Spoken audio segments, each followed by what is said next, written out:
자, 나무타 사설을 하겠습니다.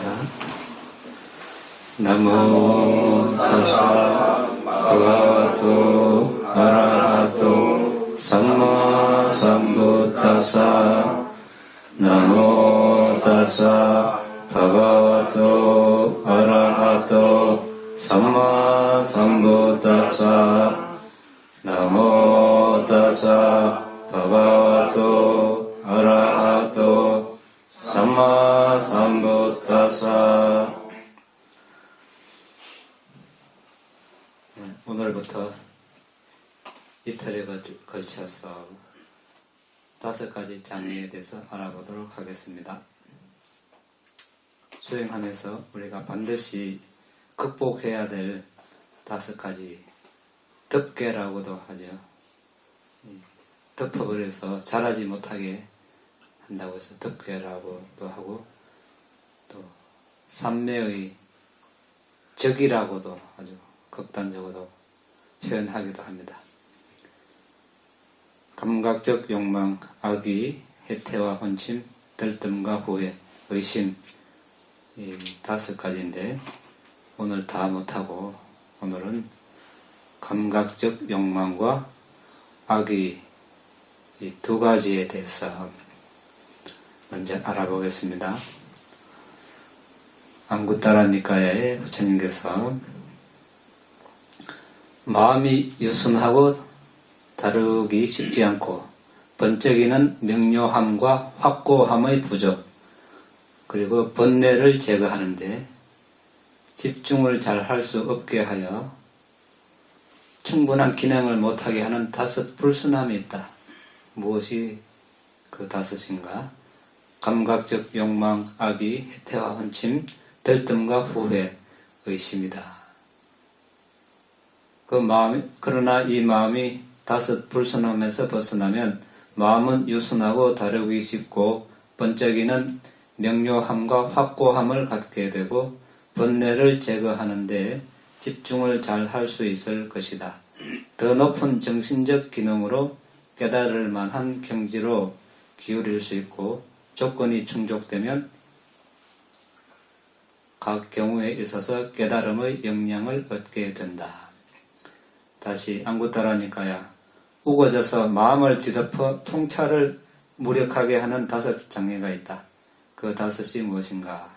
감각적 욕망은 우거져서 마음을 뒤덮어 통찰을 무력하게 하는 장애이다. 악의는 해태와 혼침은 들뜸과 후회는 의심은 우거져서 마음을 뒤덮어 통찰을 무력하게 하는 장애이다. 이 5을 극복하지 못하고 통찰지의 힘이 부족한 빅구는 자신의 참된 이익과 다른 사람의 이익, 그리고 양자의 이익을 안다는 것은 가능하지 않을 뿐더러 고귀함을 정득케 하는 지화기운, 초인적인 특별함의 성취를 실현할 수 없게 할 것이다. 그러나 우거져서 통찰을 무력하게 하는 이 5을 극복한 빅구는 자신의 참된 이익과 다른 사람의 이익, 그리고 양자의 이익을 알 수 있고 고귀함을 정득케 하는 지화기운, 초인적인 특별함의 성취를 실현할 수 있을 것이다. 이와 같이 모든 불자의 궁극적 목적을 성취하기 위해서, 즉 윤회에서 벗어나기 위해서 우리는 이 5 장애를 극복해야만 합니다. 이 5 장애에 압도당하면 집중이 안 됩니다. 집중되지 않은 마음은 궁극적 정신물질, 즉 오온을 꿰뚫어 볼 수 없습니다. 그러나 마음이 5 장애에서 벗어나면 선정을 얻을 수 있고 법을 있는 그대로 알고 볼 수 있을 것입니다. 따라서 5 장애를 극복하고 마음의 청정을 이룬 후에야 견해의 청정을 할 수 있는 것입니다. 자, 그러면 감각적 욕망에 대해서 욕망을 어떻게 극복할 것인가? 상류다니까요, 부처님의 말씀을 한번 들어보겠습니다. 항아리의 물이 붉은색, 노란색, 푸른색, 오렌지색으로 섞여 있는데 정상적인 시력을 가진 사람이 항아리 안을 보았을 때 그의 얼굴을 올바로 인식하고 볼 수 없게 된다. 같은 식으로 자신의 마음이 감각적 욕망에 사로잡히고 압도당하면 그는 이미 일어난 감각적 욕망으로부터 벗어나는 길을 볼 수 없고 자신과 다른 이들의 복지를 알 수 없고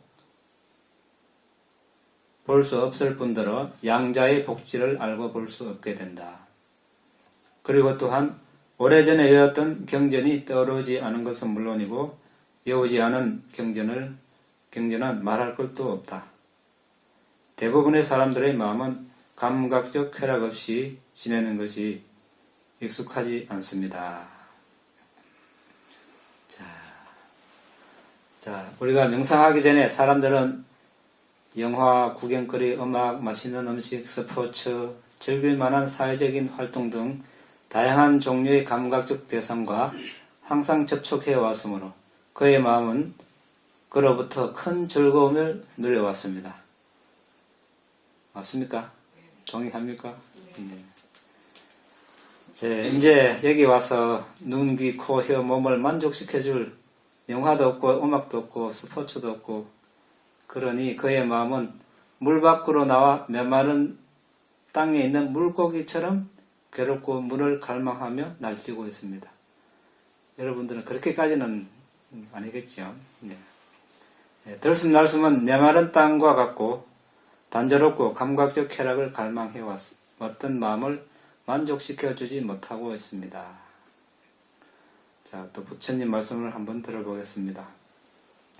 아름다운 용모에 어리석은 주의를 기울이는 사람은 아직 일어나지 않았거나 일어나거나 이미 일어난 감각적 욕망을 강화시키거나 정장시키기 쉽다. 그렇죠? 좋은 것이면 계속 보려고 그러니까 계속 보니까 그 힘이 강해지고 정장시키는 결과를 가져옵니다. 그러면 혐오스러운 대상에 현명한 주의를 기울이는 사람은 아직 일어나지 않았거나 일어나거나 이미 일어난 감각적 욕망을 단념한다. 어리석은 주의력은 무상을 영원함으로 괴로움을 즐거움으로 무아를 자아로 불결함을 깨끗함으로 여기는 것이며 현명한 주의력은 이와 반대입니다. 여시어경의 유학경 비구들이여 내적 요인에 관하여 아직 유학이고 완전함을 정득하지 못했으나 속박으로부터 벗어난 최상의 안원을 열망하는 비구에게 현명한 주의력보다 더 도움이 되는 다른 어떤 것도 알지 못한다. 지혜롭게 주의를 기울이는 비구는 해로움을 버리고 유익함을 함량한다. 유학인 비구에게 최상의 목표에 도달하는 데 있어서 현명한 주의력보다 더 도움이 되는 것은 없다. 지혜롭게 노력하는 비구는 모든 괴로움의 소멸을 이룰 수 있을 것이다. 이제 이렇게 해놨는데 앞으로 이제 좀 더 자세하게 보도록 하겠습니다. 그러면 감각적 욕망은 무엇인가? 감각적 욕망은 탐욕이죠. 탐욕에 뿌리한 그런 욕망입니다. 그러면 탐욕이라는 이 요소는 어떤 특징이 있는가? 끈끈이 같이 대상을 움켜쥔다. 끈끈이 압니까? 새 잡고 쥐 잡는 끈끈이 한번 붙으면 떼면 뗄수록 더 달라붙습니다. 하나 우리가 보기 좋은 거, 매력적인 거 있으면 계속 보려고, 안 볼라 해도 보고, 느낌, 감촉, 맛, 우리 존재들의 어떤 잠재 성향이죠. 그리고 대상을 계속 이제 쥐려고 그러죠. 그게 이제 뭡니까? 처음에 일어난 것이 우리가 12연기 중에 애착, 취착, 가래. 제일 처음에 이제 보고 대상을 거머쥐려는 마음이 일어나면 그것이 이제 가래.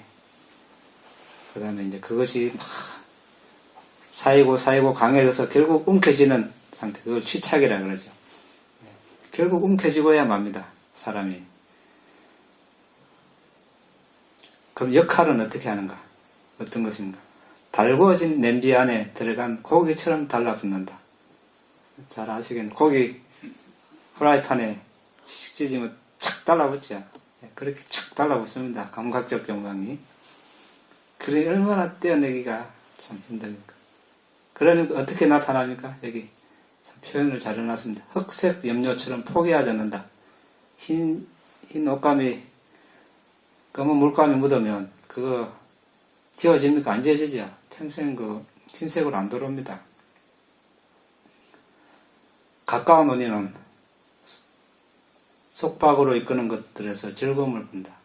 그러니까 여러 가지 시각적 대상, 매력적인 화려한 것, 청각적인 좋은 노래, 좋은 냄새, 맛, 감촉 이것을 괴로움을 안 보고 즐거움으로 보니까 이제 이런 현상들이 일어나죠. 자, 이제 우리가 정의를 했으니까 이제 어떻게 극복할 것인가. 우리는 감각적 욕망의 장애가 감각적으로 원하는 즐거운 호감을 갖게 하는 대상에 대해서 현명하지 못한 주의력 때문에 일어난다고 이해해야 합니다. 그러한 대상은 감각적 욕망 자체이거나 감각적 욕망을 일으키는 감각적 대상입니다. 그것은 영원하지 않는 것을 영원한 것으로, 괴로움을 즐거움으로, 무아를 자아로, 불결함을 깨끗함으로 여기는 숙고로서 설명될 수 있습니다. 우리 정신물질 오온을 영원하다고 보지 않고 무상으로 보고 즐거움으로 보지 않고 괴로운 것으로 보고 자아로 보지 않고 무아로 보고 이 몸이 깨끗하고 아름답다고 보지 않고 불길하고 더럽다고 보는 거예요. 쉽지 않죠. 쉽지 않는데 이제 조금 이따 설명이 나옵니다. 자, 그러한 궁극적 정신의 물질을 보면 일어나자 사라지기 때문입니다. 여러분들이 그것을 식별할 수 없다면 여러분들은 이 사람은 손님이다, 나다, 사람이다, 아버지, 어머니다, 아들이다, 친구다, 남편이다, 아내다 이렇게 생각할 겁니다. 이것은 현명하지 못한 주의력입니다. 궁극적 진리 측면에서는 여자, 남자, 아버지, 어머니, 나, 사람, 동물 등이 없습니다. 하지만 인섭적인 진리 측면에서는 남자, 여자가 있습니다. 두 개의 진리가 다 필요하죠. 다 중요합니다. 왜냐하면 그냥 궁극적 정신물질이 여기 앉아있네 이러면 우리가 의사소통이 안 됩니다. 그래서 누구는 이제 우리 남자고 여자고 아버지고 어머니고 아들 딸 이렇게 이제 의사소통을 할 때는 그렇게 하고 수행을 할 때는 이제 그런 애착을 없애기 위해서 다 전부 다 동물이고 사람이고 천신이고 다 정신물질로 이제 분석하는 거죠. 자, 현명하지 못한 주의력의 두 번째 유행은 괴로움을 즐거움으로 여기는 것입니다. 언제나 끊임없이 일어났다 사라짐에 압박받기 때문입니다.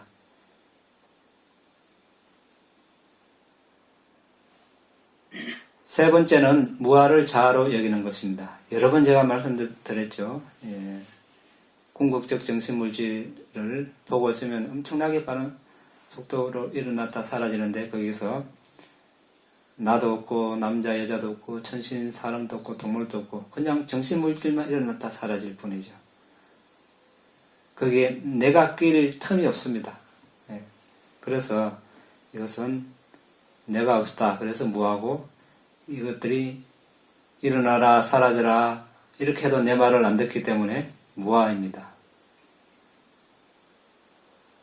그 다음에 네 번째는 불결함을 깨끗함으로 여기는 것입니다. 자, 우리 몸에는 대체로 이렇게 머리털, 몸털, 손발톱, 이빨, 살갗, 살, 힘줄, 뼈, 골수, 콩팥, 심장, 간, 건막, 비장, 허파, 창자, 장간막, 위장 속의 음식, 똥, 뇌, 담즙, 가래, 고름, 피, 땀, 체지방, 눈물, 기름, 침, 콧물, 관절액, 오줌과 같이 32부분으로 나누어져 있는데 불결함으로 가득 차 있습니다. 누군가가 이 32부분을 나눠가지고 여기 올려놓으면 깨끗하게 보이겠습니까? 예를 들어서 시체를 해부해가지고 예. 뭐 멀리 갈 것도 없이 자기 머리카락 방바닥에 떨어지면 그거 깨끗하게 자기 것도 깨끗하게 안 보이거든. 손발톱 깎아 그 방바닥에 떨어져 있으면 주워서 버리죠. 휴지통에. 깨끗하면 그거 버리겠습니까? 예, 그렇습니다. 그래서 이제 우리는 이 애착을 줄이기 위해서 실제로 부처님 당시에 부처님께서 이제 비구들을 모아놓고 이 부정관을 몸을 32부분으로 나눠서 부정관을 가르쳤습니다. 그리고 부처님께서 숲속으로 조용히 홀로 머물고자 가셨습니다. 그런데 이 비구 스님들이 너무 열심히 해가지고 몸이 너무 혐오스럽게 보여서 자살을 많이 했습니다. 또 자살하기 힘든 사람은 딴 사람 보고 죽이달라 해가지고 그래서 날마다 어떤 데는 뭐 2명, 4명, 8명씩 어떤 데는 뭐 16명, 32명 어떤 데는 64명 막 죽어나갑니다. 그 부처님 이제 돌아오셔서 보니까 비구들이 많이 안 보여서 안 한다 하죠. 왜 비구들의 숫자가 이렇게 줄었느냐 이렇게 물으니까 부정관을 너무 열심히 해서 다 죽었다고 자살하고 이렇게 그랬다고 이제 보고를 드리니까 그 다음에 어떤 수행을 가르쳤습니까? 예, 들숨 날숨에 난 알아차는 수행을 가르쳤습니다. 근데 부처님께서 비구들에게 그렇게 그걸 몰랐겠습니까? 자살 다 아셨습니다. 자살하고 다른 사람 시켜서 죽여달라고 한 거.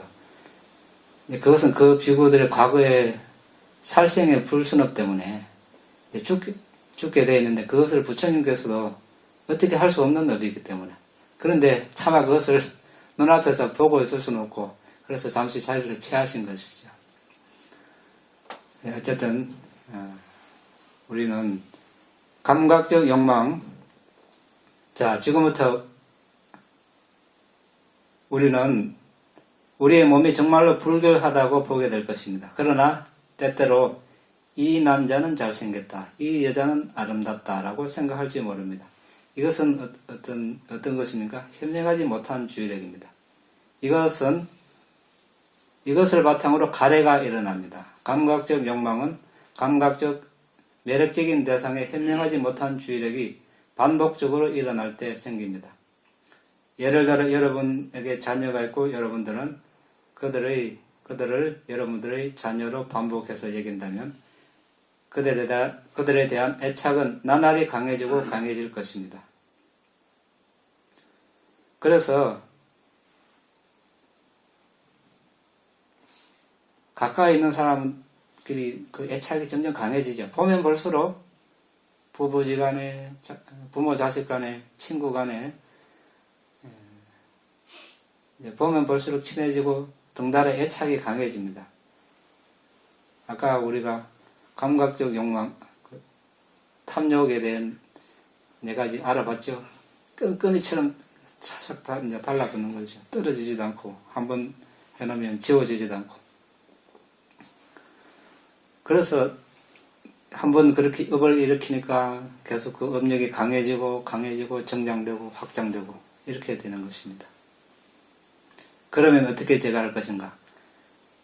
새로운 감각적 욕망을 막고 오래된 감각적 욕망을 제거하는 조건은 혐오스러운 대상에 대해 현명한 숙고를 많이 하는 것입니다. 현명한 숙고는 올바른 숙고입니다. 따라서 그 대상이 무상이고 괴롭고 무하고 불결하다고 이렇게 계속 함으로써 거기에 대한 매력을 상실하는 것이죠. 이제 더 나아가서 구체적으로 1번 혐오스러운 대상을 취합니다. 2번 혐오스러운 대상을 토대로 해서 근접삼매나 본삼매를 개발합니다. 3번 감각의 문들을 보호하고 4번 음식을 절제하고 5번 성스러운 도방과 공감대와 지지를 얻고 6번 대상의 성취를 돕는데 염두를 둔 고무적인 말이 있습니다. 그러면은 혐오스러운 대상을 토대로 근접산매나 본산매를 개발한다는 것은 이제 죽은 시체를 대상으로 하는 경우가 있고, 아까 말씀드린 32가지 부분을 통해서 이제 선정에 들어가는 방법 두 가지가 있습니다. 그 시체가 이제 죽어서 3, 4일 지나면 이제 부풀어 오르죠. 그리고 금풀어고 골마서 고름이 나오고 찢어지고, 이것은 이제 저기 공동묘지에 이렇게 던져놨을 때, 그래서 밖에 던져놨을 때, 그 당시 인도에는 그냥 사람 죽으면 그냥 공동묘지에 던져놔버리면 이런 현상이 일어납니다. 찢어진 시체, 토막난 시체, 흩어진 시체, 잘리고 흩어진 시체, 피로 얼룩진 시체, 벌레가 우글거리는 시체, 해골이 된 시체. 봤습니까, 여러분? 못 봤습니까? 이걸 봐야 되는데. 사진으로요. 인도 가면 지금도 바라나시, 겐지제강, 그래. 사람 죽으면 매일, 하여튼 뭐 수백 구씩 죽어 나니까 그걸 울름이하고 화장을 하거든요. 그 사람들이. 화장하면 개가 이제 뼈다귀라도 얻어먹으려고 개가 이제 어슬렁거리고.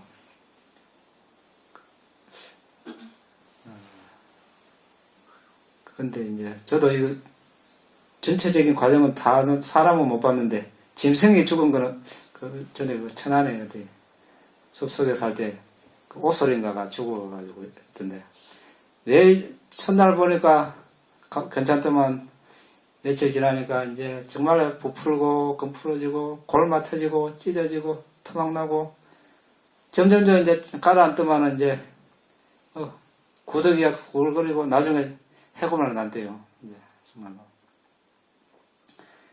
자, 이제 이런 시체를 봤으면 이제 그 시체를 떠올려가지고 이제 그 혐오감으로 이제 초순정에 들어가는 방법이 있습니다. 여기서 자세하게 설명은 못하고 우리가 일요일 날 법회하는 시간에 우리 수행 전 과정을 쭉 지금 처음부터 공부하고 있습니다.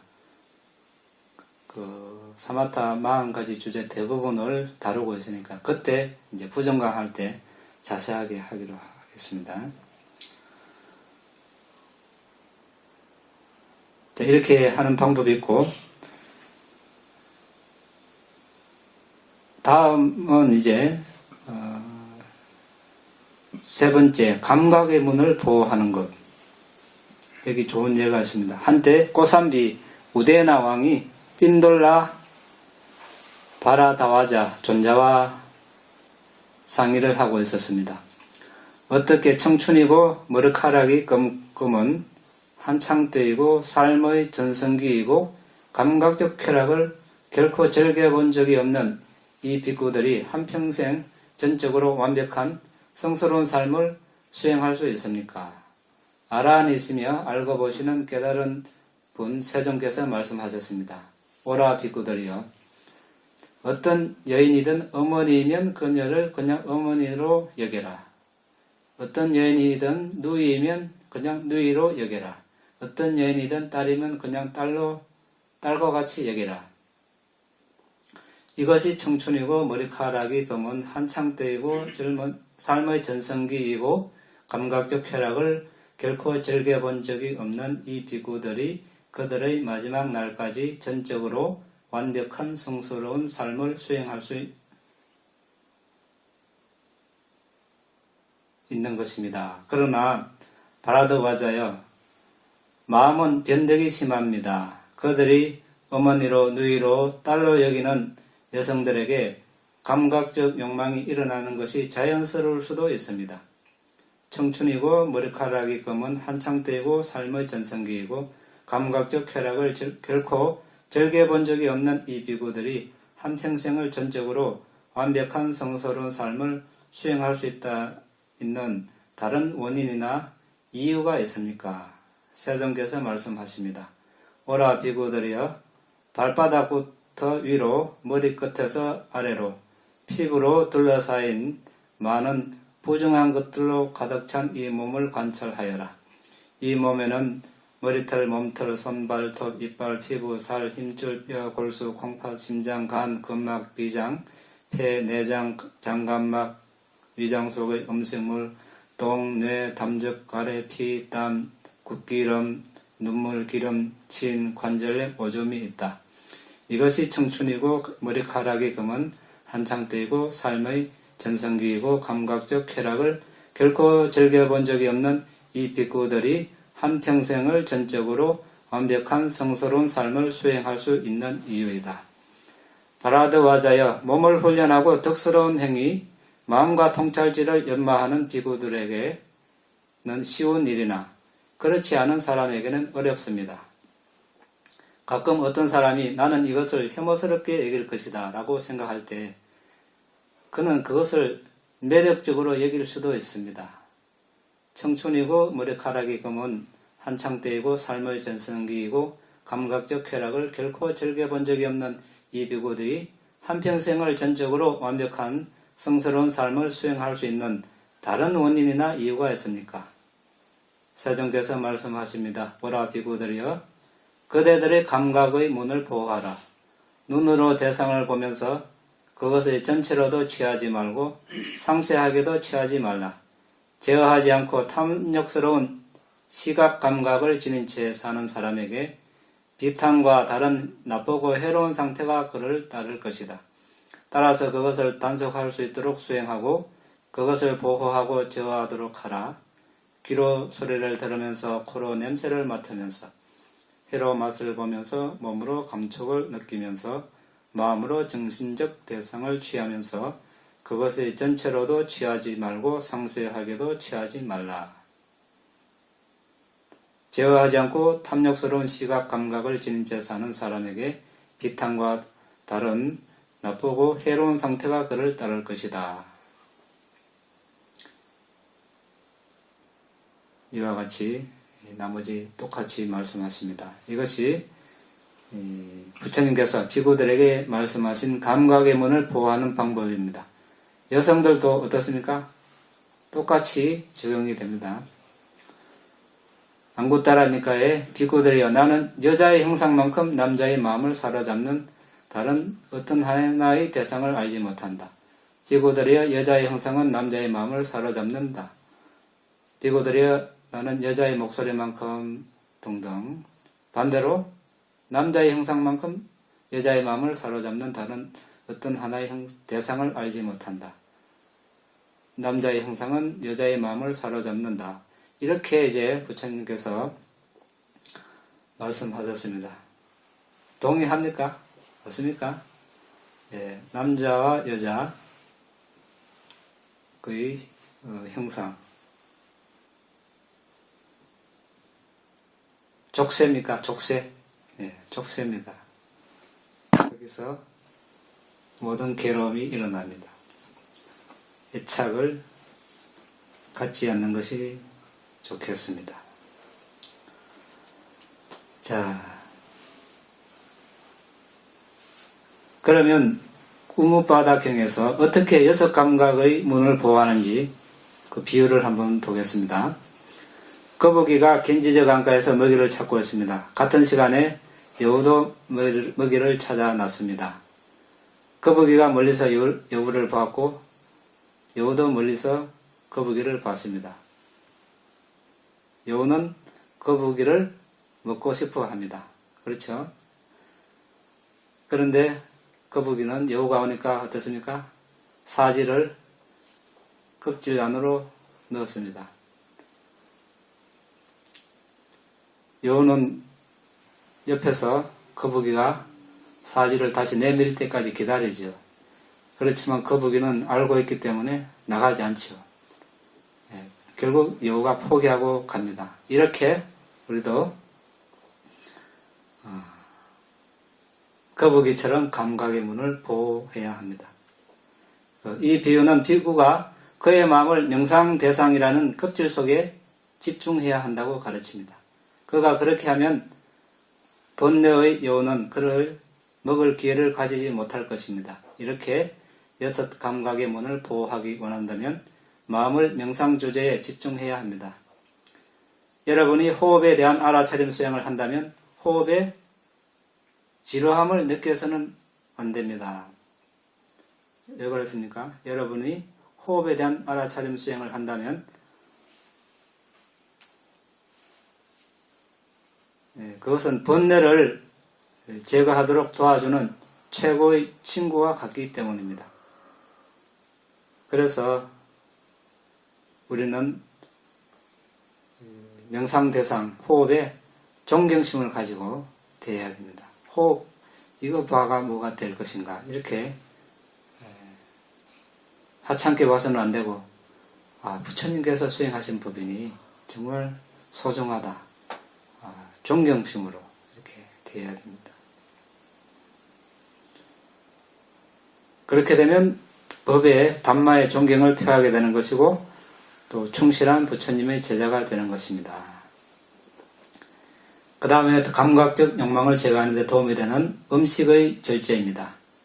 맞지마 니까야 중간길이로 설하신경 사바사와 숫다에 그가 어떻게 음식을 절제하는가? 여기 비구는 지혜롭게 숙고한 뒤 음식을 먹는다. 즐기기 위함도 아니다. 자랑하기 위함도 아니다. 불편함을 피하고 성스러운 삶을 뒷받침하기 위해서인지 몸을 아름답게 하거나 치장하기 위해서도 아니다. 단지 이 몸을 유지시키고 지속시키기 위할 따름이다.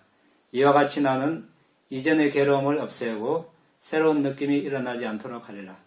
오랜 삶, 비난받지 않고 행복한 삶은 나의 것이 되리라. 이전의 괴로움은 뭡니까? 배고픔, 흑이죠. 밥을 안 먹었으니까. 새로운 느낌은 너무 많이 먹어가지고 배가 부른 느낌. 적당하게 먹으면 그런 느낌도 안 일어나겠죠. 자, 사리푸타 전자께서는 네다섯 입 더 먹을 수 있다면 그냥 물 조금 마시는 것으로 대신해야 한다. 그것으로 편안함을 느끼기 충분하다. 열정적으로 노력하는 비구에게.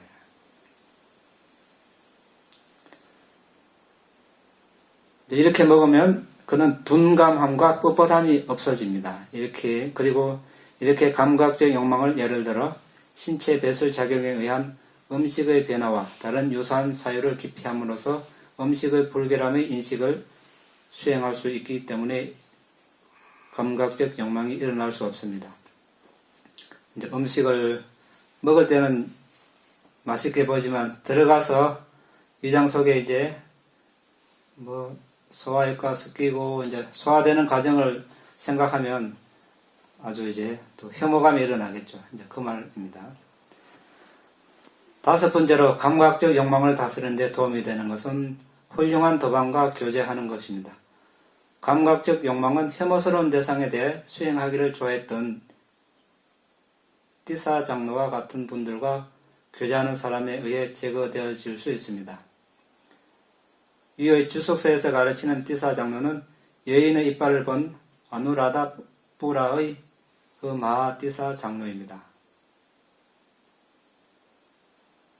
자, 이분께서 길을 가다가 어떻습니까? 한 여인이 오는 걸 봤죠.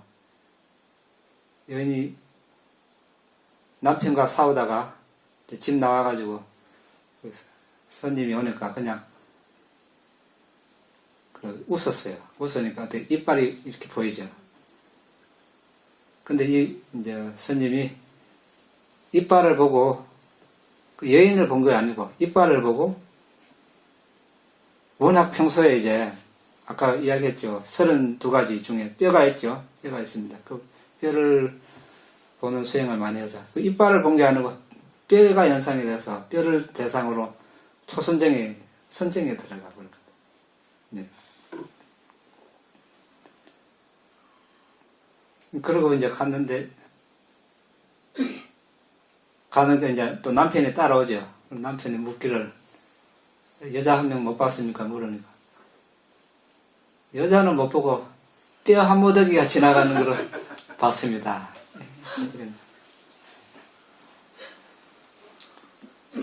그 다음에 상류다니까야, 한때 아난다 존자께서 세존께 말씀드렸습니다. 선한 사람과 친교, 사귐, 교제는 성스러운 삶의 절반입니다. 아난다여, 그렇게 말하지 말라. 그렇게 말하지 말라, 아난다여. 이러한 선한, 훌륭한 사람과 친교, 사귐, 친교는, 교제는 성스러운 삶의 전부다. 아난다여. 선한 사람과 친구이고 벗이고 교제하는 비구는 팔 정도를 연마하고 진지하게 수행할 것이라고 기대할 수 있다. 나 세존을 선한 훌륭한 도반으로 삼음으로써 태어나기 마련인 존재들이 태어나면서 해방되고 늙기 마련인 존재들이 늙으면서 해방되고 죽기 마련인 존재들이 죽음에서 해방되고 슬픔, 비탄, 육체적 고통, 정신적 고통, 절망하기 마련인 존재들이 그들로부터 해방된다.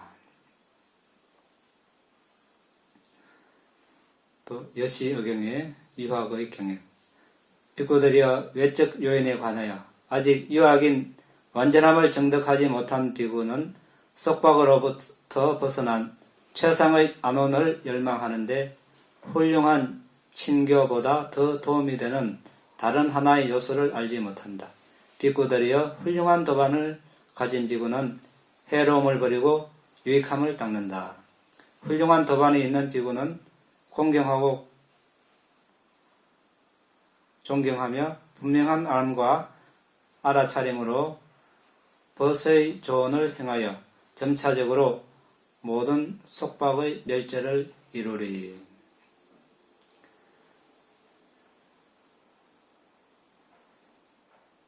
여섯 번째, 감각적 욕망을 제거하는 데 도움이 되는 것은 적절한 대화입니다. 훌륭한 도반은 감각적 욕망을 떨쳐버리는 것을 성취하기 위하여 노력하고 10가지 부정한 대상에 대해 이야기하는 사람들에게 공감하는 사람입니다. 자, 권장하는 말 다 기억납니까? 어떤 것이 있습니까? 어떤 말을 권장합니까? 부처님께서 적게 원하고 적은 것으로 만족하고 홀로 머물고 사회 교제와 멀리하고 열심히 정진하는 것, 계율에 대해서, 선정에 대해서, 지혜에 대해서, 해탈에 대해서, 해탈직인에 대해서 10가지. 또 이 말도 너무 많이 하지 말라고 했습니다. 그러니까 정말로 할 말이 없습니다. 자, 이 6가지에서 물려쳐진 감각적 욕망은 아나함도를 성취함으로써 더 이상 일어나지 않습니다.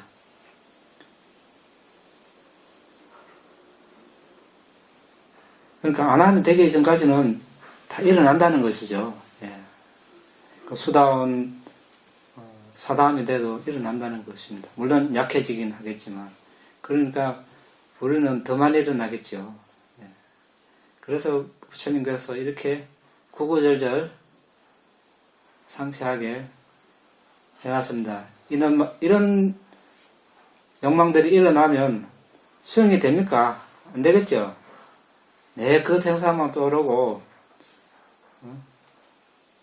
숨을 바라봐야 되는데 그 대상을 바라보고 앉아있으니 안 되죠. 그래서 그때 일어날 때는 이렇게 이제 우리가 마음을 다독거려서 그것을 물리쳐야 된다는 겁니다. 근데 완벽하게는 안 되죠. 완벽하게 하려면 아까 아나함이 돼야 된답니다. 그런데 그렇지만 이제 수행을 하면서 또 그것을 누르고 하다 보면 수행에 방해되지 않을 정도까지 이제 눌러놓으면 되는 것이죠. 그런데 또 수행하지 않으면 밖에 나가면 좋은 거 있으면 또 갖고 싶고, 좋은 사람 있으면 애착 가지고, 마음에 드는 사람 있으면 또 마음에 드는 물건 있으면 가지고 싶고 하고, 그렇습니다. 그래서 어떻게 해야 됩니까? 나가지 말아야 되죠. 제일 좋은 방법입니다. 안 나가면 됩니다. 나가면 바로 일어나니까. 그런데 가정이 있고 사회생활을 해야 되는 경우는 이제 나가야 되지만 이제 나가서 이렇게 30 이상을 떠올리는 거예요. 아무리 아름답게 보이는 사람이 있어도 그러면 애착이 많이 줄어들겠죠. 그렇다고 그 사람 미워하라는 건 아니고.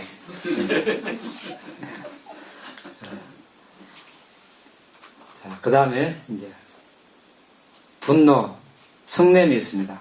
이것도 참 아주 우리를 괴롭히는 것이죠. 분노에 대한 현명하지 못한 주의력이 악의를 만들어냅니다. 덧붙여 말하건대 악의의 원인이 되는 대상뿐만 아니라 악의 그 자체를 분노의 대상이라고 합니다.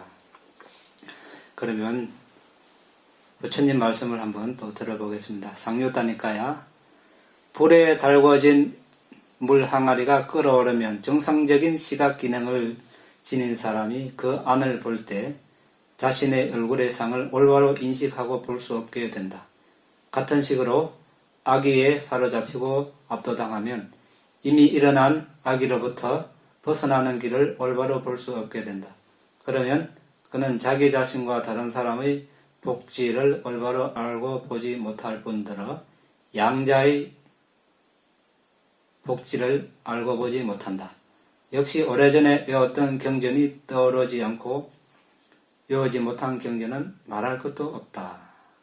역시 안구따라니까요. 역겹게 하는 생김새만큼 아직 일어나지 않은 악의를 일으키고 이미 일어난 악의를 강화, 정장시키도록 하는 힘을 가진 다른 하나를 알지 못한다. 그러니까 보기 싫은 대상에 어리석은 주의력을 기울이는 사람에게 아직 일어나지 않은 악의 또는 이미 일어난 악의는 강화되고 정정되기 마련이다. 비구들이여 이 다섯이 악의를 극복하는 방법이다. 악의가 일어날 때마다 자애를 개발해야 한다. 연민을 개발해야 한다. 평정을 개발해야 한다. 화를 내게 하는 대상에 대해서 알아차림과 숙고가 없는 상태를 개발해야 한다. 자신의 업이 자신의 재산이다.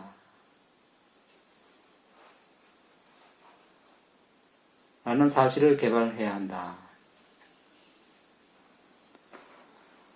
자, 악의는 이제 성냄이죠. 성냄이 어떤 특징이 있습니까?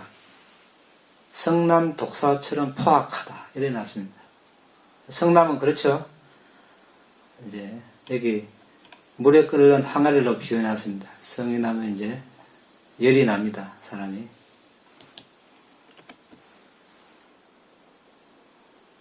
실제로 성이 난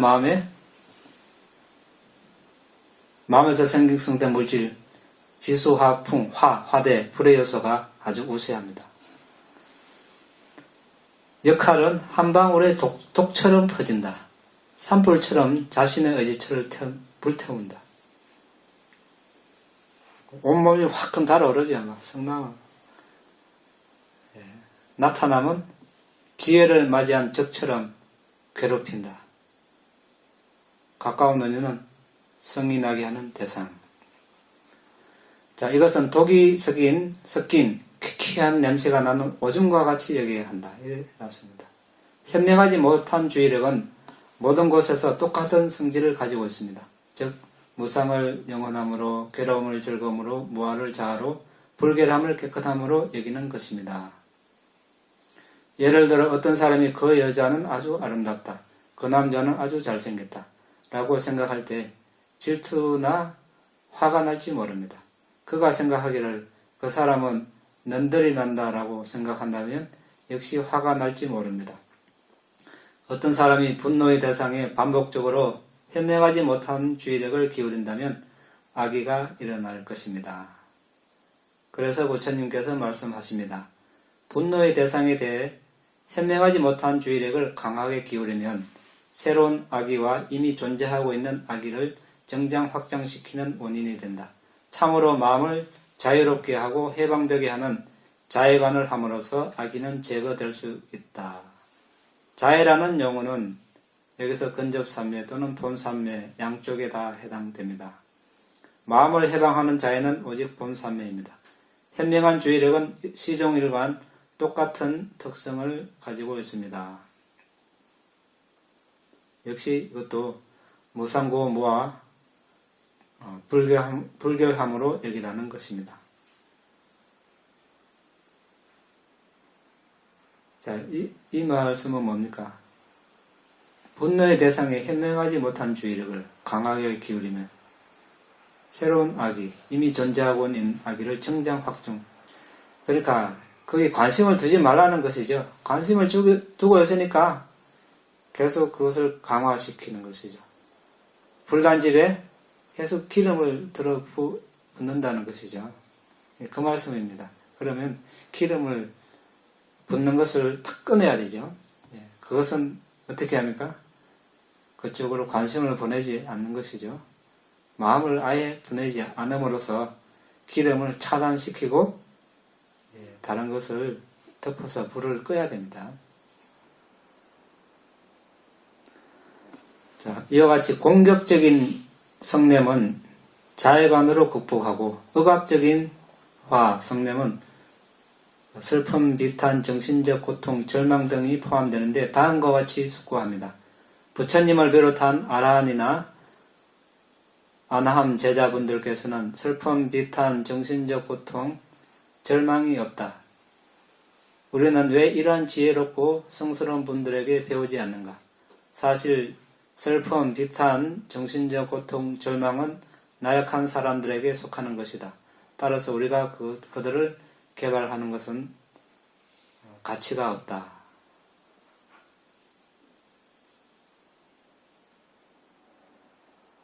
그러니까 화날 때 부처님을 한번 생각해 보자는 것이죠. 부처님은 이제 화도 내지 않고 슬픔, 비탄, 정신적 고통, 절망도 없는데 그런 분도 있는데 나는 왜 그렇게 되지 않는가? 이렇게 이제 한번 숙고해 보자는 것이죠. 그렇게 우리는 이제 희망을 가지자는 것이죠. 희망을 가짐으로써 저런 분도 계시는구나. 이렇게 하면서 이제 따라 배우는 것이죠.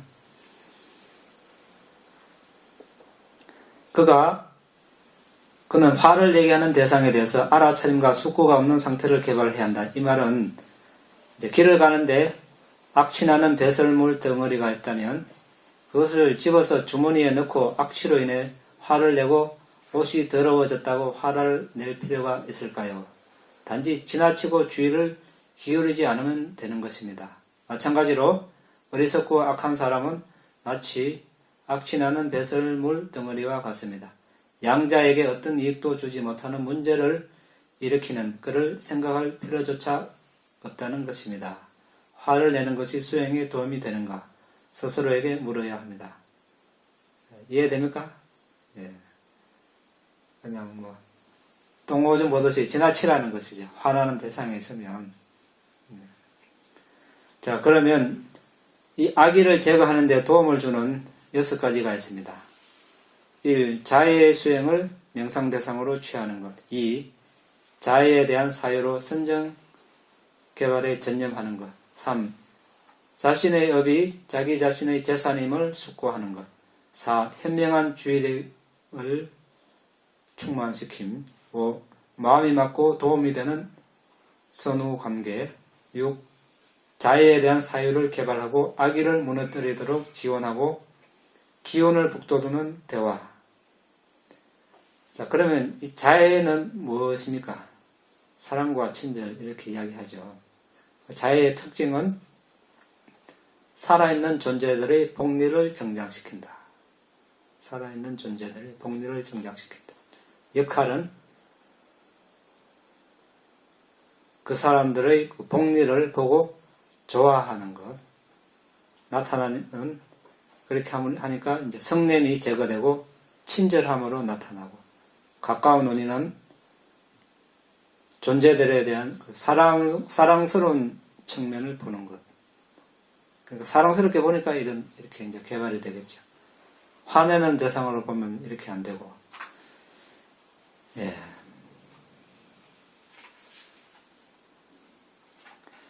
이제 이 악인은 자의 명상을 개발함으로 또 펼침으로써 이렇게 이제 누를 수 있는데 7 또는 28가지 방법으로 구별해서 자의를 펼침에 의해 또는 제약 없이 5 또는 20가지 방법으로 구별하지 않고 자의를 펼침에 의해서 공간 방위상으로 10개의 방향으로 무한한 우주로 자의를 펼침에 의해 선정을 개발합니다. 이것은 이제 아주 자의관의 상세한 방법입니다. 역시 이것도 내용이 많아서 오늘은 이렇게 간략하게만 이야기하고 역시 일요 본문 때 자의관에 대해서 또 나옵니다. 그때 우리가 자세하게 이야기하도록 하겠습니다.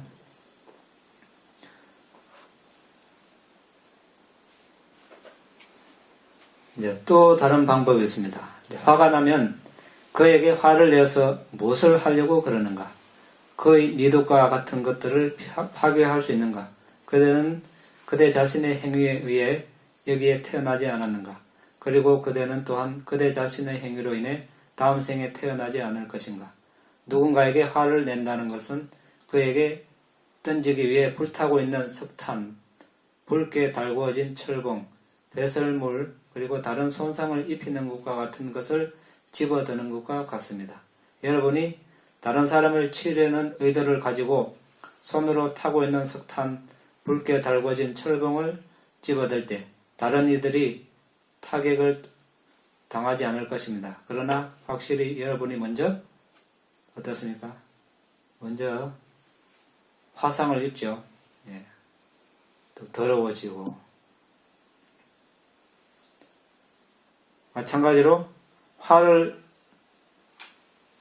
내려는 순간 화를 내는 의도가 먼저 일어나죠. 이미 나에게 그 업이 이미 발동을 합니다. 그러니까 먼저 자기한테 화를 낸 다음에 남에게 이제 또 전가하고. 예, 말은 쉬운데 잘 안 됩니다. 예, 안 하면 돼야 이 화가 없어지니까.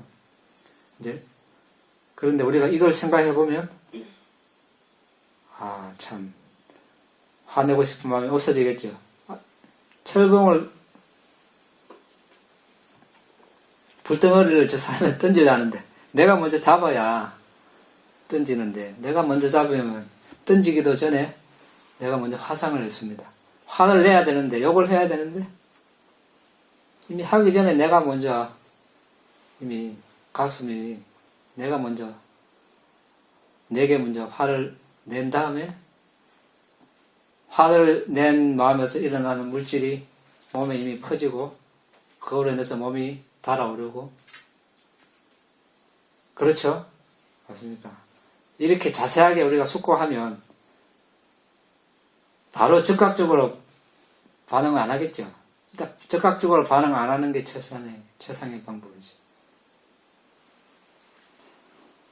자, 참 존재들의 그 어떤 습성, 마음을 깨뜨려보는 부처님만이 할 수 있는 이런 말씀입니다.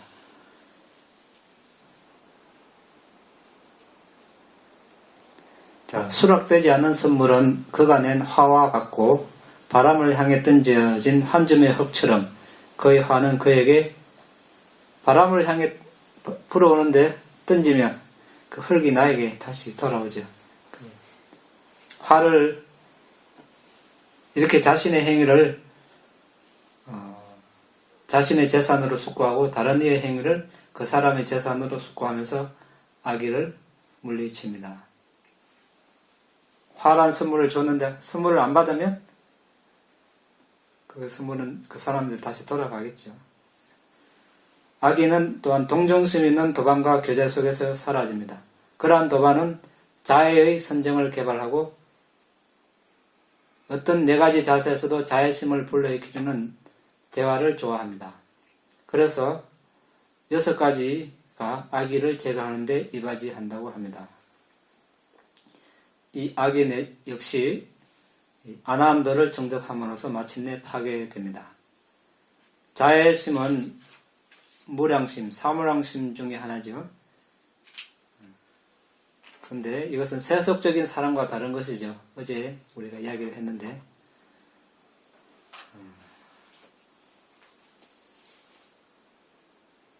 이것은 모든 존재들, 그러니까 내가 존경하는 사람, 나에게 소중한 사람, 나와 무관한 사람, 나와 내가 싫어하는 사람, 그러니까 적대적인 사람 다 이제 포함되는 거죠.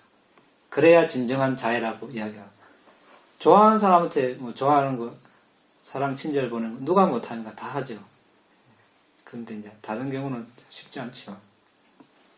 그렇게 이제 하려고 우리가 이제 자애관 수행을 할 때는 처음에 이제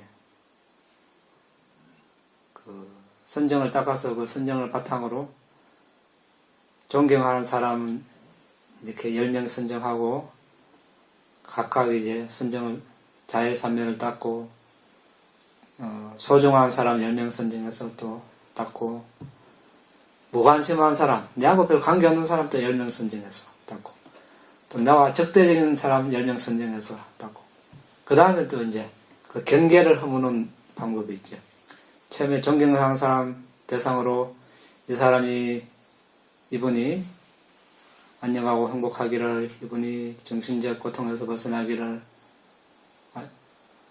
처음에 이분이 위험에서 벗어나기를, 이분이 정신적 고통에서 벗어나기를, 이분이 육체적 고통에서 벗어나기를, 이분이 안녕하고 행복하기를.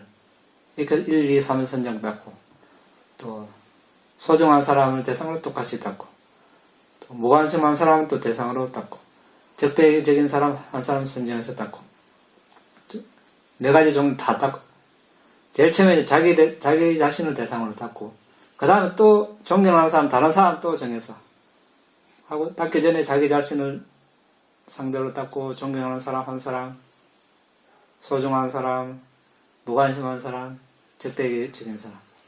이렇게 또 이제 세 번째, 또 다른 존경하는 사람.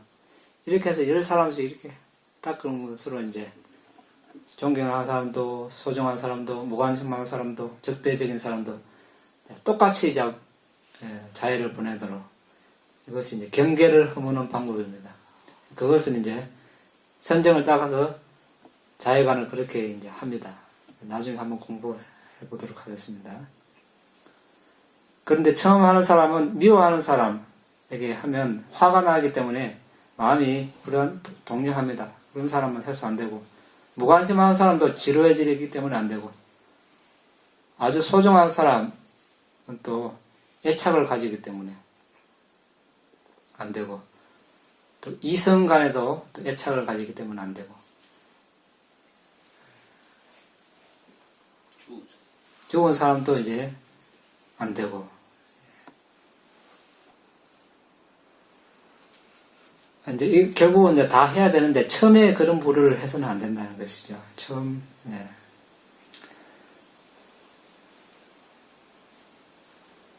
자, 이제 자세한 방법이 나오는데 나중에 이것은 이제 하기로 하고 이렇게 이제 해도 안 되면 이제 지금 그대는 화를 내고 있다. 세존께서는 비구들이 악당들이 양손에 손잡이가 달린 톱으로 무지막지하게 사지를 절단하더라도 그것으로 인해 마음속으로 화를 내면 나의 가르침을 실행하는 자가 아니다. 어렵습니다. 화를 낸 자에게 같은 식으로 안갚음을 하면 먼저 화를 낸 자보다 더 나쁘다. 화로 안갚음을 하지 않음으로써 이기기 어려운 전투에서 이긴다. 다른 사람이 화난 것을 알고 알아차림으로 그의 평화를 유지하는 사람은 그 자신과 다른 사람의 복리를 증진시킨다. 자기 자신이나 다른 사람들이 업이 각자 자신의 주인이라는 사실을 반조해야 한다. 그에게 화를 내서 무엇하겠는가? 화를 내는 그대 자신의 업이 그대를 해로움으로 인도하는 근원이 되지 않겠는가? 그대는 그대 업의 주인이고 업의 상속자이고 업이 부모이고 업이 친척이고 업이 의지처이다. 그대의 업이 상속자가 될 것이다. 이 행위는 완전한 깨달음을 이루신 깨달음을 얻게 하는 것도 아니고 벽지불이 되기 위함도 아니고 성문의 길도 아니고 범천, 재석, 천왕, 전륜성왕, 지역의 왕 등의 지위를 위한 것도 아니다. 반대로 교단에서 추락하게 하고 먹다 남은 것을 먹는 지경에까지 이르게 하고 여러 가지 고통을 겪는 지옥에 가게 한다. 화를 내는 것은 깐부기 불이나 똥을 손에 집어들고 다른 사람에게 던지려는 사람처럼 먼저 자신을 태우거나 악취를 내게 한다. 다른 사람에게도 이렇게 같이 반주합니다. 자, 그러면 우리 스승께서, 부처님께서 완전한 깨달음을 이루기 시기 전에 보디사타, 보살 시절에 4아성직업과 10만급의 세월 동안 바라미를 완성하시는 동안 적들이 다양한 경우에 그를 살해하려고 했을 때조차도 그의 마음을 오염시키는 화가 일어나는 것을 허용하지 않았습니다. 예를 들면 신라완뜨 자타카, 나쁜 신하가 적국의 왕을 불러들여 왕국을 강탈하려고 할 때 왕국을 수호하려는 그의 신하들에게 무기를 들지 못하게 했습니다. 그리고 1000명의 신하들과 공동묘지의 판 땅에 목까지 묻혔을 때도 화를 내지 않았습니다. 시체를 먹으러 온 자칼이 땅을 파헤쳐 주어서 영웅적인 노력으로 생명을 구하고 영적 존재의 도움으로 그의 침상으로 갔을 때 그의 적이 침상에 누워있는 것을 보고 화를 내지 않았고 서로 맹세를 하고 그를 친구로 여기며 말했습니다. 용사는 큰 뜻을 품는다. 현자는 낙담하지 않는다. 나는 내 자신이 원했던 대로 되었음을 보노라. 참 보디사타만이 할 수 있는 그런 이런 분이 살다가 갔다는 자체에 대해서 우리는 어떻습니까? 정말 아름다운 존재가 한때 살고 갔다는 사실만을 가지고도 우리는 어떤 신심이 일어나고 또 기쁨과 행복이 일어나는 것을 알 수 있을 것입니다. 자, 우리도 이런 분을 이제 따라 배우면 되겠죠. 칸디 와띠 자타카에 또 이런 일화가 있습니다. 어리석은 가시 왕족, 왕입니다. 왕이 이제 시녀들을 데리고 정원에 놀러 갔습니다. 그 옆에 이제 우리 석가모니 부처님 보디사타 시절, 보살 시절에 이제 한 수행자로서 이제 그 정원에서 수행을 하고 있었는데 시녀들이 그 수행자를 보고 아주 존경심이 일어나서 가서 다 옆에 둘러 앉아 있었습니다. 왕이 낮잠을 자고 일어나다 보니까 이 궁녀들이 없습니다. 없으니까 찾다가 보니까 그 수행자한테 가서 이렇게 존경을 표하고 있으니까 아주 그 화가 났어요. 그래가지고 그 수행자에게 당신은 무엇을 설합니까? 이러니까 인욕을 설합니다. 인욕을 설하는 자입니다. 이러니까 팔을 하나 잘랐지요. 당신은 뭐를 설합니까? 인욕을 설합니다. 왕이시여, 당신은 제 인욕이 그 팔 하나에 있는 줄 아십니까? 이라고. 그러나 또 팔 하나 또 잘랐죠. 그러니까 또 이제 같은 대답을 하고. 그래서 사지를 잘렸어도 어떻게 했습니까? 화를 조금도 내지 않았습니다. 코끼리로 태어났을 때 사냥꾼이 상아를 얻으려고 독화살을 찔러도 화를 내지 않고 상아를 뽑아주었습니다.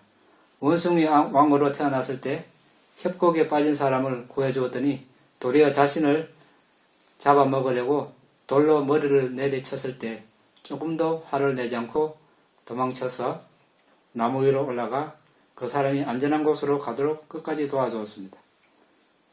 예. 근데 이것은 사연이 있습니다.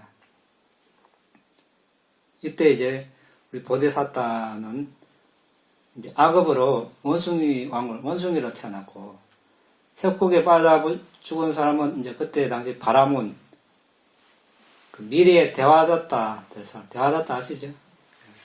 부처님 살해하려고 시도 많이 하고, 상가 분열하고, 아주 오래전에 이제, 악연입니다. 이 두 분은. 오래전에, 92급 전인가, 배다른 형제로 태어났는데,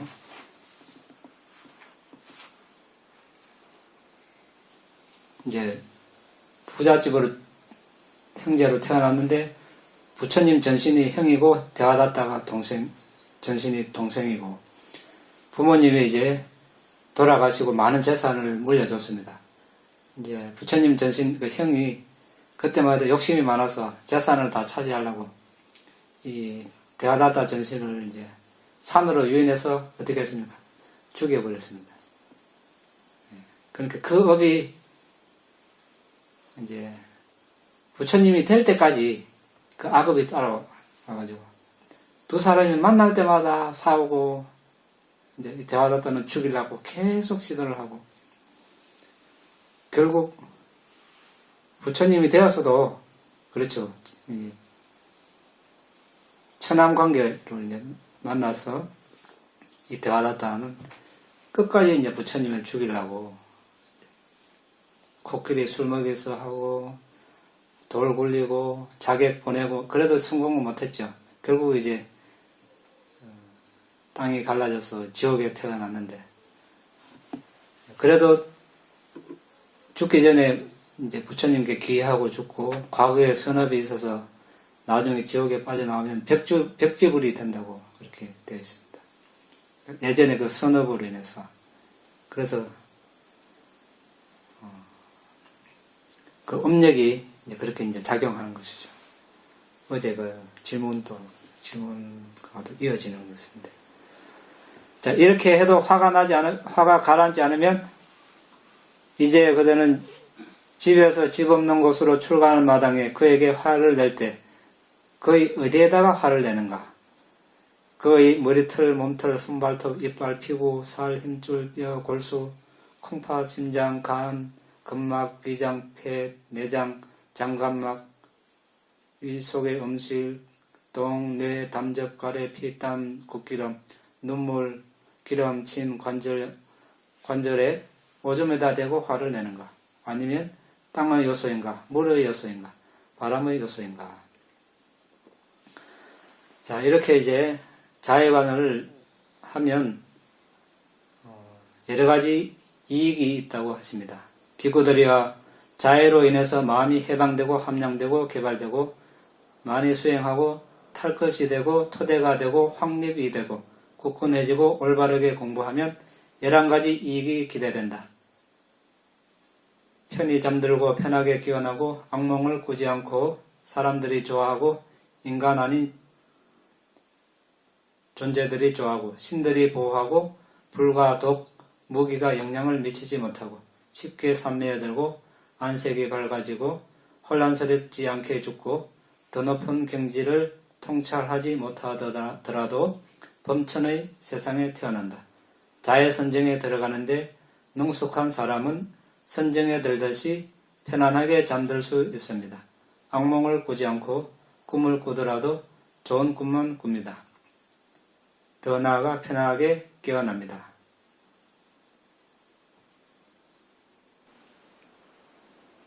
이제 천신들도 좋아하는 일화가 있죠. 어떤 손님이 스리랑카에서 어떤 절에 갔는데 한철 머물고 이제 가려니까 거기 살고 있는 천신이 막 울면서 붙잡습니다. 선님이 계셔서 그동안 우리가 다투면서 살았는데 다투지 않고 잘 친하게 지냈는데 가지 마십시오. 그리고 또 한철 머물고 이렇게 해서 계속 거기서 결국 생을 마감하게 되죠. 그런 경우도 있고 이제 자해경이 그 설해진 배경을 또 한번 보면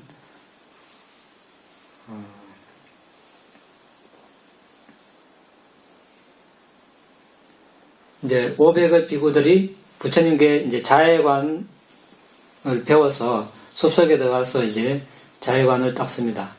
그분들의 그 수행력이 상당한데도 불구하고 이제 그 속에 거기에 사는 그 영적인 존재들이 이제 부처님의 제자가 오니까 이제 자기들의 그 거처를 이제 뺏기게 되었습니다. 물려주고 딴 데로 이제 가게 되어서 밤마다 이 비구들을 괴롭힙니다. 비구들이 그래서 두려움에 휩싸여서 다시 부처님께 가서 말씀드리니까 부처님께서 우리 저녁마다 하죠. 자해경.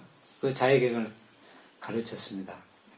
그래서 이제 그 자해경을 낭송하면서 숲속으로 쭉 이렇게 들어가니까 천신들의 마음이 쭉 가라앉고 친절하게 대해주고 이렇게 이제 되었습니다. 그러니까 자해경을 낭송하면 이런 천신들이 보호해주는 그런 이익이 있습니다. 그 다음에 이제 불이나 독, 무기로부터 자해산멸을 정득한 사람에게 영향을 미치지 못한다는 것입니다. 묻다라 또는 난다 맞다라고 불리는 사람은 부처님의 어떤가는 여자 제가 제자 중의 한 사람입니다.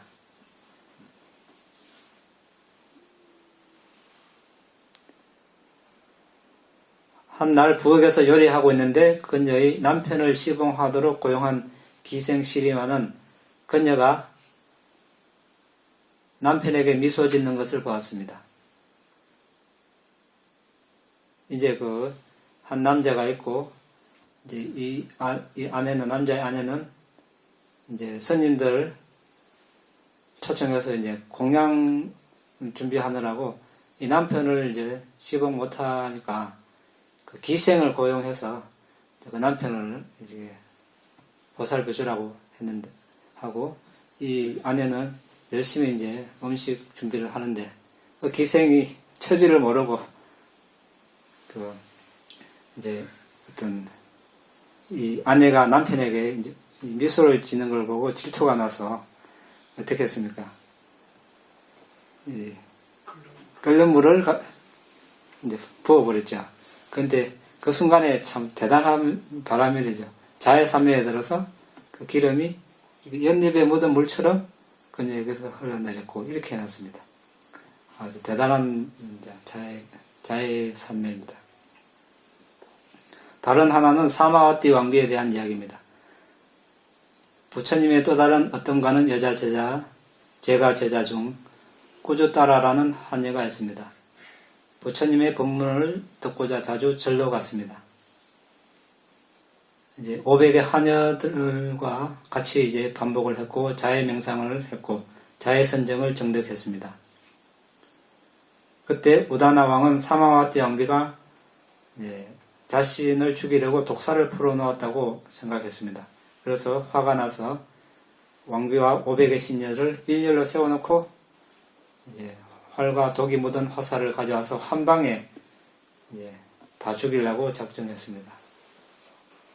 그때 이제 자해관을 하니까 어떻습니까? 501명이 자해관을 왕을 상대로 하니까 왕이 이렇게 시를 못 놓죠. 이렇게 들러서 떨고 아주 대단한 자해산매입니다. 7살에 아란이 된 사람 강도에게 잡혀서 신에게 제물을 바치려고 이제 죽이고자 했습니다. 두목이 검으로 목을 치려할 때 자해산매에 들었습니다. 자해산매에 힘으로 금이 이렇게 구부러져 버렸습니다.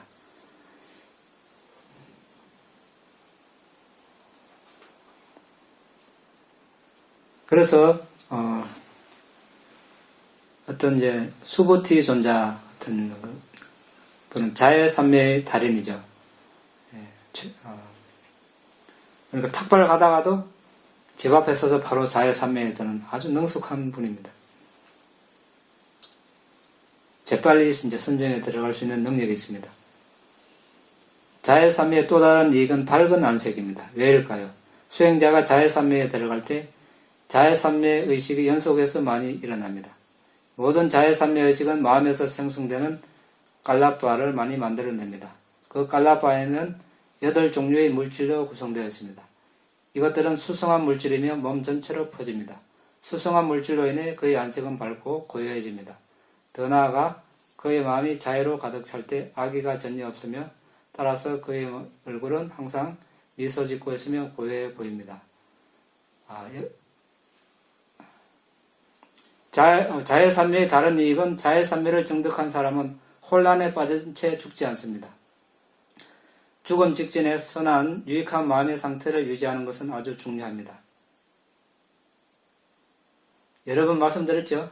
죽음 직전에 이 마음이 다음 생을 결정하기 때문에 이때 해로운 마음이 일어나지 않도록 이제 우리가 자해관을 하거나 명상 주제를 가지고 마지막을 맞이하도록 지금 이제 하루라도 젊고 건강할 때 열심히 수행을 하면 좋습니다. 그 다음 11번째 이익은 더 높은 경지를 통찰하지 못한다면 범천에 다시 태어날 것입니다. 우리가 이번 생에 이제 자해사묘로 선정을 얻고 지혜 수행을 해서 끝을 보면 다행이지만 그렇지 못하더라도 이제 범천에 태어날 수 있다는 것입니다. 하지만 자해사매는 악의를 일시적으로 제거합니다. 악의를 뿌리채 뽑기 위해서 우리는 아나함도를 정득할 때까지 부지런히 수행해야 합니다. 아나함도만이 악의를 완전히 제거하기 때문입니다. 자, 오늘은 여기까지 하겠습니다. 내일부터 해태원침 시작하겠습니다. 질문 있습니까? 선정 5가지 장애 중에서 두 번째 악의 성내에는 불만족하는 마음도 포함됩니까? 네, 거기도 성내지 않는 그냥 불만족도 성냄에 뿌리한 예. 그거죠.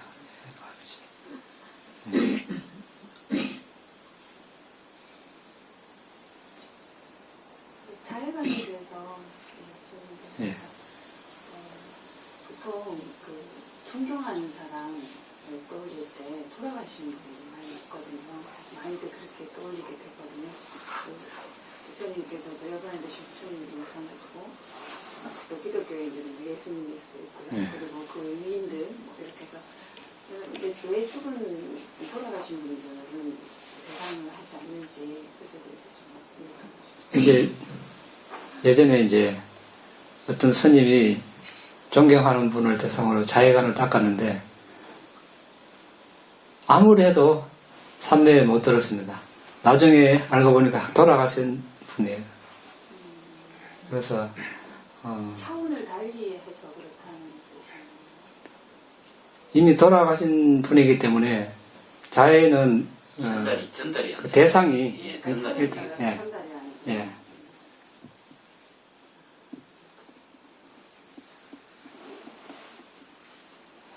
그럼 스님, 그럼 자해가는 아나파나랑 같이 해야 되는 겁니까? 아니면 그 따로 해야 되는 겁니까? 이제 우리가 40가지 사마타 주제가 있죠. 그 중에 이제 들숨날숨도 하나고 그 중에 40가지 중에 사무랑심, 자비희사도 포함됩니다. 그럼 그 중에 자아가 이제 자해관이죠. 그래서 아나파나도 자해관도 40가지 중에 하나에 속하는 것이죠. 그래서 어느 것을 먼저 시작해도 관계는 없습니다. 사실은 자해관을 먼저 해서 삼매 들고 바로 윗바사나 하면 됩니다. 되는데 쉽지 않다는 겁니다. 바로 이제 어떤 존경하는 분인데 떠올려야 되는데 그 영상화가 쉽지 않거든요.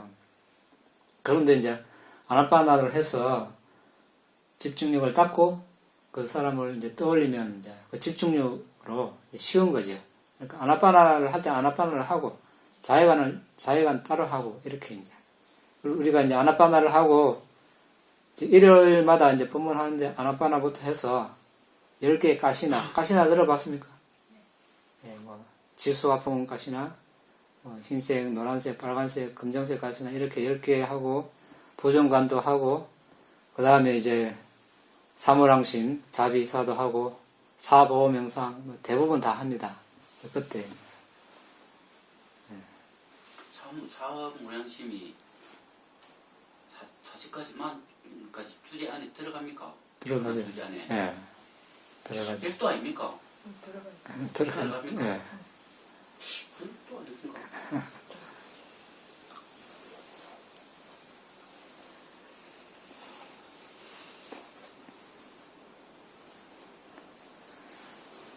근데 죽은 사람이 초선장에 들 수 없다고 대상이 실제하지 않기 때문에 없다고 저도 이야기를 들었는데 근데 내가 존경하는 사람이 죽었는지 살았는지 모르고 했잖아요.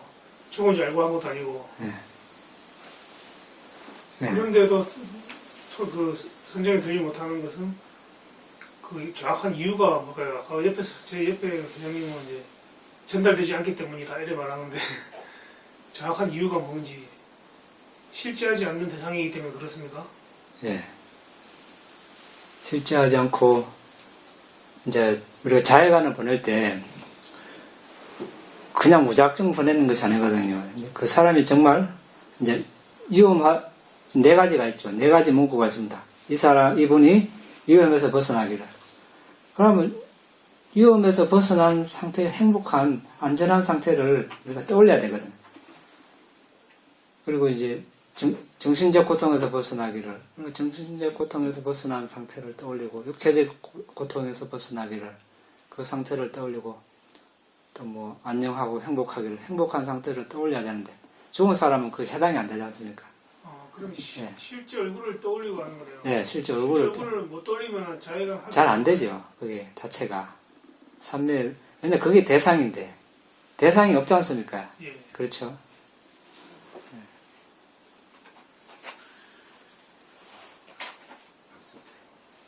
아나파나사티를 하는데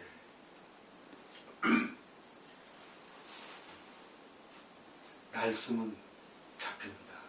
네. 근데 들숨이 특히 새벽에 할 때 찬 기운에 이렇게 코 안쪽에 부딪혀갖고 네. 그 4대 수행으로 전환되어 버려져가지고 흐름을 잡기가 굉장히 힘이 드는데 어떻게 해야 될지. 날숨은 잡힙니다. 그죠? 날숨은 잡히는데 들숨 시험이 너무 너무 차왔어요. 네, 차가워서 여기 묻혀서 구분하기가 굉장히 힘이 듭니다. 예, 그게 이제 우리가 지금 인도나 미얀마, 스리랑카는 겨울이라 해도 우리나라처럼 춥지 않아서 이제 이런 문제가 사실 없거든요. 우리나라는 이제 난방을 해도 이제 차가운데 그게 제일 장애가 될 수 있어요. 겨울에. 그러면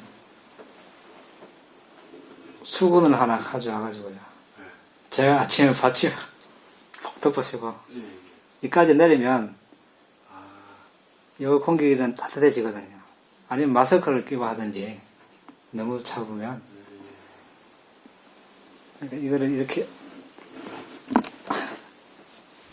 내리면 이 정도 이렇게 이제 이 정도까지 내리면 공기가 데워져요. 이 부분이. 그래서 찹지 않습니다. 그래서 수건 하나씩 가져와가지고 아침에 이렇게 하세요. 이거 왜냐하면 저도 그 점에 대해서 많이 이것을 어떻게 해결해야 될 것인가 많이 고민을 했습니다. 실제 여쭤보기도 하고 마스크 껴도 되고 이렇게 하셨는데 마스크 끼면 너무 답답하고 요걸 요 정도까지 내리면 제일 좋습니다. 이 정도. 코 바로 여기까지. 그리 하면 또 상대적으로 따뜻한 바람이 잡힐 거 아닙니까? 그것도 내가 사대인데. 근데 덜하죠. 찬 거보다는. 한번 해보십시오. 근데 이렇게 따로 들어가지 말라고 했잖아요. 그러면은 그 따로 무시- 들어가지 무시해버려야지, 말라고 그러니까. 했으면 여기서만 느끼라고 해서 무시를 하는데 그것도 정도가 있거든요. 너무 차보면 그게 묻혀진대. 예, 너무 차오면 이 안이 아주 민감해서 밖에 한번 가서 찬바람 쐬면 대부분 차게 느끼지 않습니까? 그러면 수행이 지장이 되는 건 사실이거든요. 그래서 이렇게 한다고 해서 그렇게 뜨겁진 않거든요. 적당하게 이제 이거를 많이 내렸냐 적게 내렸냐 이제 조절을 해가지고 이 정도 있으면 이게 이제 바깥 찬 거하고 나오는 지금하고 적당하게 조절이 돼가지고 아마 그렇게 방해를 하지 않을 거예요. 한번 해보면 그거는 그게 이제 숨이 그치면은 감각이 심하고 일단 숨이 미세해지면은 자동적으로 없어지는데 이제 숨이 끝이니까 좀 아깝겠습니까?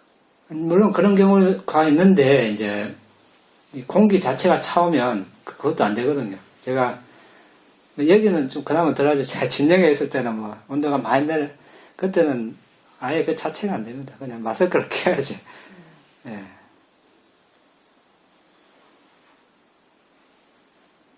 그때 제가 이거 참 차온 공기는 이거 참 다른 방법을 해결해야지. 지금은 우리 이거 온도는 지금 이 정도는 많이 높은 거죠. 그럼 지역도 굉장히 중요하네, 기온아. 이제 난방이 이제 필요한 거죠. 지역이 필요한 거지. 너무 차온 데서는 한번 생각해 보십시오. 이 날씨에 밖에 지금 영하도 아닌데 밖에서 어디 한다 이러면 차워서 뭐 콧물 나고 안 되죠. 자체가. 물론 뭐 가능할 수는 있겠지만 아주 큰 장애거리가 될 수 있거든요.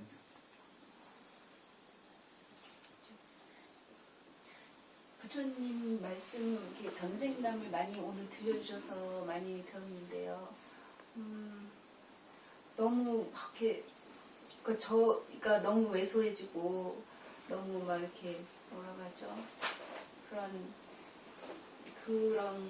게 좀 이렇게 들으면서 말씀을 들으면서 그런 느낌이 들어요. 네. 약간 노래 가사처럼 뭐 나는 작아지는 거 그러니까 엄청 왜소해지고 작아지고 막 이렇게 부끄러워지고 막 그런 것들이 어떻게 받아들여야 돼? 어떻게 받아들이느냐. 이런 분이 참 아름다운 분이 살고 가셨구나. 이런 분을 알게 된 것만 해도 참 나는 행복하구나. 이렇게 받아들이면 되죠.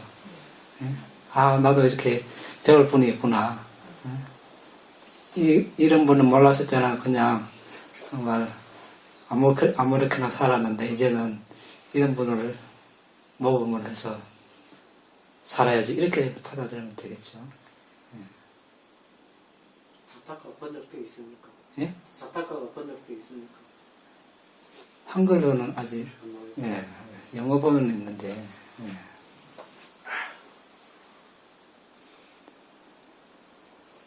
꾸딱하니까야 전체가 지금 그 구경하고 수단이 빠따 그 정도 지금 여시여경 여수 나가 있는 게 있습니까?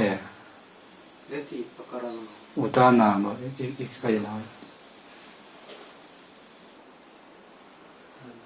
대구정경은 자타가 그 부처님 그 연대기 대불정경 그것도 번역돼가지고 한정판으로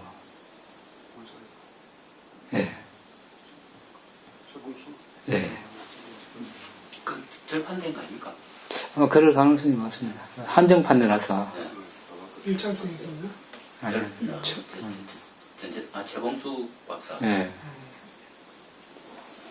그 책이 이제 안에 그때 저하고 개인적으로 좀 친합니다.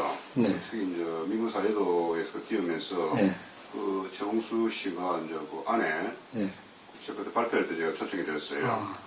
그 갔을 때 이제 그분이 한 이야기가 있습니다. 그 안에 내용이 다른 게 하나 있어요. 그래서 이건 왜 다른 사람 읽을 수도 있으니까 이제 부처님이 열반을 하고 난 다음에 부처님의 상당히 능력들을 그때 민국 민구사회도께서는 이제 제자들한테 이제 이렇게 간 걸로 이제 그 책이 그렇게 쓰여졌답니다. 쓰여졌는데 이제 한국에서 번역을 하면서 조금 대승불교권에 있으니까 네. 그게 이제 제자들에 있는 부분들을 갖다가 조금 이 대승불교권으로 이렇게 좀 옮겨놓은 그분의 개인적인 사견이 조금 들어가 있다라고 그렇게 그분이 전달을 했고요. 예. 또 저하고 상당히 개인적으로 친한 분입니다. 예. 그래서 뭐 또 여러 가지 부분도 있고요. 예. 그래서 예. 예. 이런 이야기에서 미안합니다. 아, 괜찮아요. 예. 또 질문 있습니까? 오늘 시간이 많이 지났네. 마칠까요? 네. 이당의 분양 아사와카야 와항호두 이당의 분양 니바나사 아짜요 호두 마마 분야 바강 사바사타낭 바제미 데사베 메삼망 분야바강 라반투 이당네 냐티당 호투 수키타 혼투 냐타요 나의 이 공덕으로 번뇌를 소멸할 수 있기를